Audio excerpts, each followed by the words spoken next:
everyone and welcome back. I'm Siddhi Gogia and in today's video I'll be taking you along with me on a visual trip on how depression is experienced with the help of a movie analysis. The movie I have selected is The Hours due to its beautiful and powerful portrayal of depression. As a psychology student, we ourselves learn a lot through movies, as visual representation is the strongest form of memory. So, I bring to you a psychological review of the movie with the help of a visual representation. In my previous videos on depression, the link for which I'll share in the description box, please check it out. I talked about what is depression, what are the signs, the symptoms, and the treatment options of depression. I even talked about what to say and what not to say to someone who's suffering from depression. And so, now let's see how depression is experienced. This is my opinion, and there can be many other opinions available for this movie. So, without further ado, let's get started.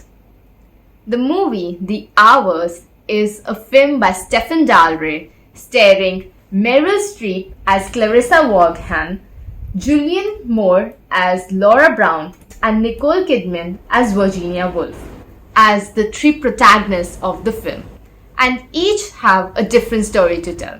The movie shows three stories, and each story is different, but there's a link between each story, which is the novel Mrs. Dalloway, which is originally written by Virginia Woolf in 1925. Which gives us details of a day in the life of a woman named Clarissa. And so is our protagonist, is named as Clarissa. And her friend, Richard, who we see later on in the film that is suffering from depression, calls her Mrs. Dalloway. Mrs. Dalloway said she would buy the flowers herself. Mrs. Dalloway said she would buy the flowers herself. Sally, I think I'll buy the flowers myself. As the novel Mrs. Dalloway gives us details of a day in the life of a woman, in the same way the movie The Hours gives us details of a day in the life of each of a woman or each of the three protagonists. The first story begins where Virginia, the author, is writing the novel. The second story shows us a woman named Laura, who is a pregnant woman and a mother of a child, is reading the novel. And the third story begins with a famous quote of the novel, "I think I'll buy flowers on my own," where Clarissa, also Meryl Streep, is the protagonist. And each story here gives us the link, the novel Mrs. Dalloway. But there is another link between each of these stories. Each of these stories shows us that each story begins with a breakfast. Each story shows us preparation of a party, and each story ends in a tragedy. That I'm spoiling your life. And without me, you could work. Here we can see that the movie begins in the year 1941 in England, where Virginia Woolf, our first story protagonist, is writing a letter and going to the river to commit a suicide. Here as a viewer we get to see the first insights as to how she must be feeling through her letter before taking the leap. She was confused, but now she has accepted her situation, and the leap she's taking, she feels that it is not just for herself, but it is also for her husband's betterment. But we see in the next scene that her husband, after reading the letter, he runs after her to save her. Here we can see that mental illness does not actually only affects the person who is suffering from it, but also the ones who are in the vicinity. People who are the caregivers of the patient, the client, also gets affected in the same way as the person who is suffering. The second story is set in 1951 in Los Angeles, where Laura Brown, our second story protagonist, is reading the novel Mrs. Dalloway. If you remember, Mrs. Dalloway is the link between each of the three stories. And the third story is set in New York in 2001, where Meryl Streep's character Clarissa's friend Richard has won an award and Clarissa is organizing a party for him. If it's all right, I thought I might take a short walk. Not far? No, just for air. Go then. If I could walk mid-morning, I'd be a happy man. Here, from the video clip we just saw from the movie, we can easily interpret that depression still holds a lot of misconceptions and misunderstandings, unlike other mental illnesses. And maybe it's due to the lack of understanding which holds, and therefore it is surrounded by a lot of stigma. Here we see that Virginia, who is living in her own house, is living in captive. And she has to ask or seek for permission from her husband to go out for a walk. And while her husband is giving her permission to go out for a walk, we get to hear the statement that if only I could go out for a walk mid-morning, I would be a happy man. As a viewer, from a psychological point of view, we get an insight as to how not only Virginia, who's the sufferer, is feeling, but also the caregiver. How is he feeling? Because he is directly getting affected by all the steps the protagonist, the sufferer, is taking. So he is a little taken aback. He sees the sky. He's like, yeah, it's a good morning. If I could go out for a walk, I would be so happy. It would be so grateful. But I have to be at home and I have to take care of my wife, because that is where he's putting his priority. Didn't work. Damn it. Didn't work.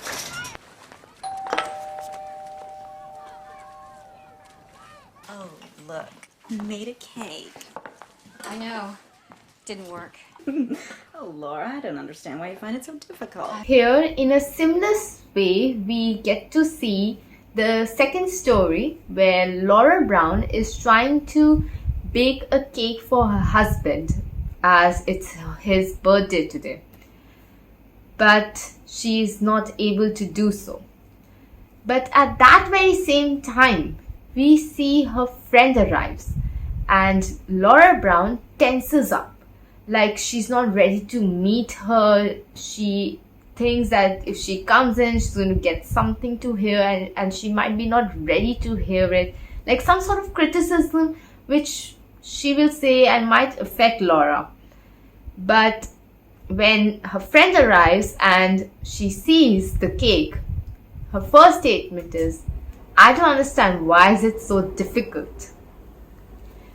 Hearing that statement can instantly demoralize any individual. But as a viewer, again, if we see it from a psychological point of view, we see a whole picture where we can see that maybe the friend is not just implying it towards the cake, that she's not being able to bake it, but as a whole of her life, as we have already seen earlier in the movie that she was unable to even get out of herself from the bed. We even see later on that her only support is her child, her 8-year-old boy, who tells her that he loves her when she returns back from the hotel by changing her mind towards committing a suicide. You know, bad hostess. Clarissa, what's happened? Jesus. What is it? Oh, God. I've been nursing Richard for years. And all the time, I've myself together. No problem. Similarly, we can see in the third story where Clarissa is undergoing a panic attack while preparing for a party. She's preparing for a party for her friend Richard, who has just won an award. And while undergoing her panic attack, she introspects. And she hasn't been living her life for herself. And the way she's been living her life is not a very good life. She has been directly getting affected by Richard, the way he has been living his life, because Clarissa is the primary caregiver for Richard, as Richard has been suffering from AIDS, and even is shown in the film that he had a troubled childhood. Here, among the three protagonists, we for the first time see that the protagonist is not the sufferer. She is the primary caregiver. And as a primary caregiver, her life is also getting affected because of the sufferer. So, in the film, we don't actually just understand the perspective and how the living and experiencing of a person who's suffering from depression, but also the perspective of the one who is the caregiver. Like in this case for Clarissa, who is the caregiver for Richard. Your interest. They do not! They do not speak for my interest. You call me ungrateful. My life has been stolen from me. Though depression being a serious mental illness, there is still no proof that this individual is not going to get depression and this individual is going to get depression. We cannot say that with proof and evidence to anyone. There might be instances where an individual who had all the necessities and luxuries in his or her life, had a very good childhood, might end up having depression during their adult life. An individual at any point of their life, at any age, can end up having depression.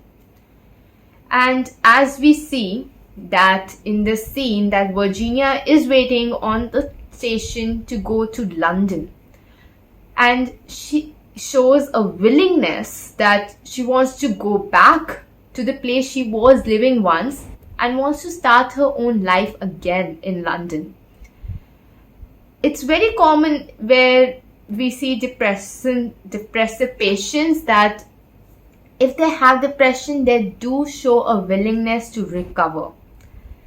And they want to be part of it. They want to make sure that their interests are kept intact, that they are not getting too much affected, their needs are fulfilled, and they are given a right to make their own choices. That is what Virginia is doing right now. She's trying to make her own choice. And she even uses a statement that I've endured this. I've endured this living. She shows that she doesn't want to live in this state anymore. She wants to be a little free from this living in this village where she never saw herself living in. But again, time and again we see in this movie, and this movie has really beautifully shown this concept that the sufferer, the person who's suffering from mental illness, is not just getting affected. It's the primary caregiver is also getting affected equally. Like in this scene, the husband, Virginia's husband, is directly getting affected. And he is just trying to make Virginia understand that it is for her betterment. But with Virginia's intelligence, as we have seen throughout the movie, that she's an author and she writes amazing novels, that she does hold a high IQ. And this, even in real life, we see where clients with high IQ have depressive symptoms. So over there, clients be a little agitated because they don't want their freedom to be taken away. They know what is right for them. what decisions to be made. And many a times when the therapist actually makes action plans or goals taking in consideration the family members or the primary caregivers and not the client or the patient itself, that is not right. We should actually keep the patient, the client as the center.